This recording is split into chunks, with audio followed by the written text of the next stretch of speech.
గారు రామలల్ల విగ్రహ ప్రతిష్ట జరిగిన శుభ సందర్భంగా ఈ సంవత్సరము మన బాలాపూర్ లో అయోధ్య రామ మందిర నిర్మాణానికి నమూనా అయినటువంటి దేవాలయాన్ని అలాంటి నమూనాలు ఏర్పాటు జరిగింది కనుక ఈ సంవత్సరము ఎప్పుడూ లేనంత విధంగా లక్షలలో వచ్చి భక్తులందరూ కూడా స్వామిని ఆశించుకోవడం జరిగింది. ఇంటింతాయి ఒడ్డు అన్నట్టుగా 1994లో ప్రారంభమైనటువంటి ఆ లడ్డూ వేలంపాట నిర్విరామంగా 31 సంవత్సరాలు పూర్తి చేసుకుని అద్భుతమైనటువంటి ఆ అద్భుతాన్ని ఆచరించబోతున్నాడు.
లక్ష్మీనారాయణ 90,000 రూపాయలు, ప్రణీత్ రెడ్డి 95,000 రూపాయలు, 30 లక్షలు, దశరథ 97,000 రూపాయలు, 30 లక్షల రూపాయలు కొలం శంకరెడ్డి, 30 లక్షల రూపాయలు కొలం శంకరెడ్డి ఒకటోసారి, 30 లక్షల 1 వయసు కొలం శంకరెడ్డి రెండోసారి, 30 లక్షల 1 వయసు కొలం శంకరెడ్డి మూడోసారి,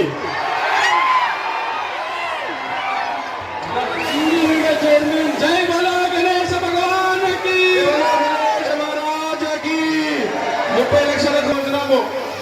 30 లక్షల 1,000 రూపాయలకు లడ్డు కైవసం చేసుకున్న కొలం శంకరెడ్డి గారు దయచేసి వేదిక పైకి రావాల్సిందిగా కోరుచున్నాము.